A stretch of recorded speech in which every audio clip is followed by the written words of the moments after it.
Saudara-saudari yang terkasih dalam Tuhan, rekan-rekan muda dan adik-adik sekalian,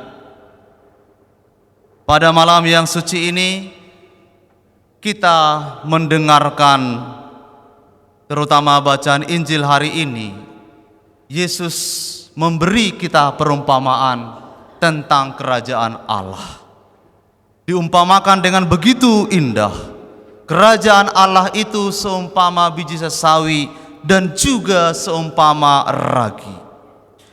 Dua perumpamaan yang dipakai Yesus ini menunjukkan kepada kita tentang Injil Yesus Kristus. Injil yang mewartakan Yesus yang tersalib dan bangkit itu kecil sekali.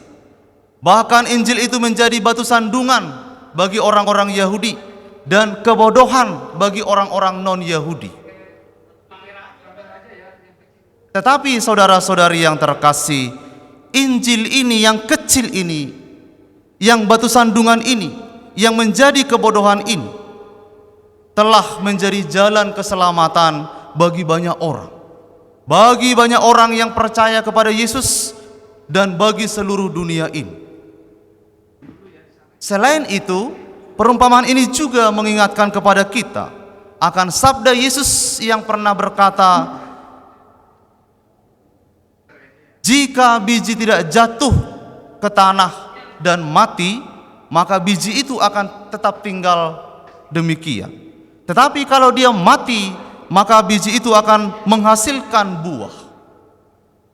Yesus Kristus itu telah menjadi bagaikan biji itu yang mati, disalib, dimakamkan, tetapi kemudian bangkit dengan jaya. Karena kebangkitan Kristus itulah saudara-saudari, gereja lahir, gereja bertumbuh, dan gereja itu telah menjangkau banyak jiwa di seluruh dunia ini. Saudara-saudari yang terkasih, dari perumpamaan ini kita mau diingatkan bahwa kerajaan Allah itu bertumbuh dan berkembang secara penuh misteri. Allah adalah pelaku utamanya. Kita ini hanya diundang oleh Allah untuk mau terlibat di dalamnya, mau berkarya di dalamnya. Bukan kita yang menentukan. Kita hanya bekerja, berkarya dengan tekun. Hasilnya Allah yang menentukan.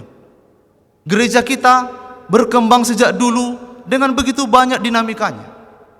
Ada penganiayaan, ada pengejar-ngejaran orang Kristiani, ada perpecahan, ada begitu banyak hal yang terjadi.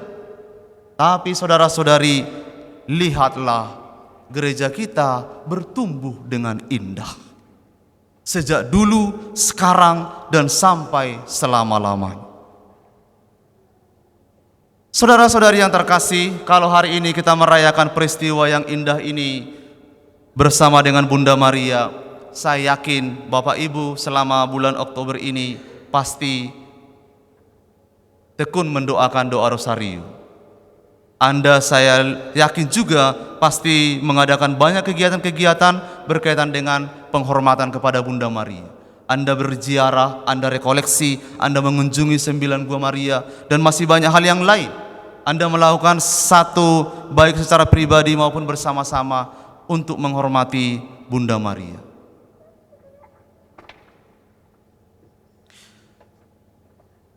Tapi para saudara-saudari, salah satu hal yang penting untuk kita renungkan dari Bunda Maria ini adalah Maria itu adalah teladan model untuk merenungkan Yesus yang paling sempurna dalam kehidupan kita. Mengapa saya katakan demikian? Karena dalam terang iman kita tahu dengan baik, tidak ada wanita yang paling dekat dengan Yesus selain Bunda Maria. Kitab suci dan ajaran gereja mewartakan kepada kita bahwa Yesus itu dikandung oleh Bunda Maria. Di dalam rahim Maria, Yesus itu mengambil rupa seperti kita manusia ini, sama seperti kita, kecuali dalam hal dosa.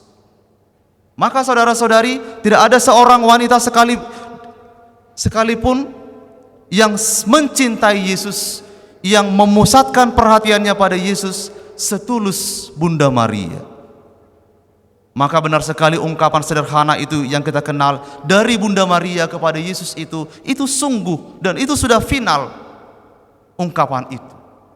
Bahwa dari Bunda Maria kita kepada Yesus. Dari Bunda Maria kita tidak mencari Yesus. Dari Bunda Maria kita menemukan Yesus.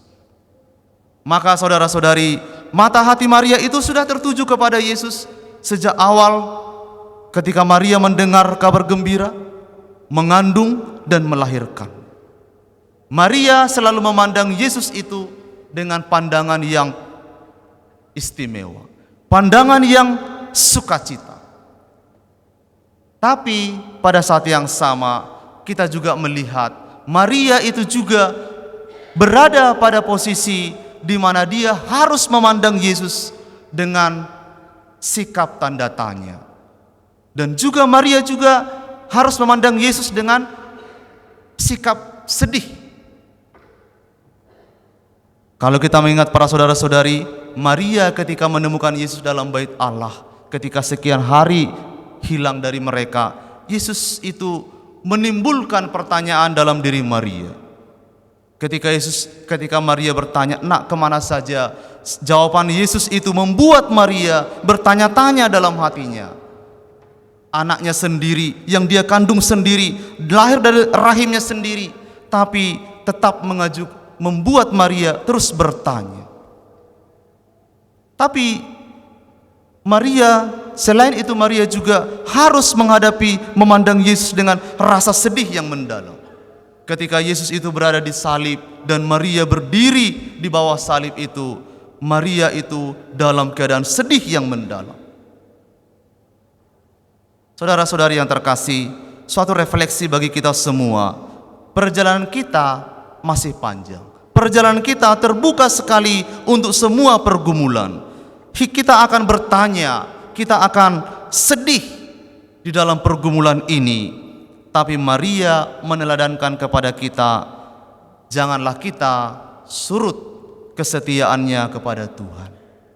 Tetaplah berkarya, tetaplah berbuat yang baik demi kemuliaan Tuhan, demi kesejahteraan sesama, dan demi kehormatan Tuhan dalam diri kita.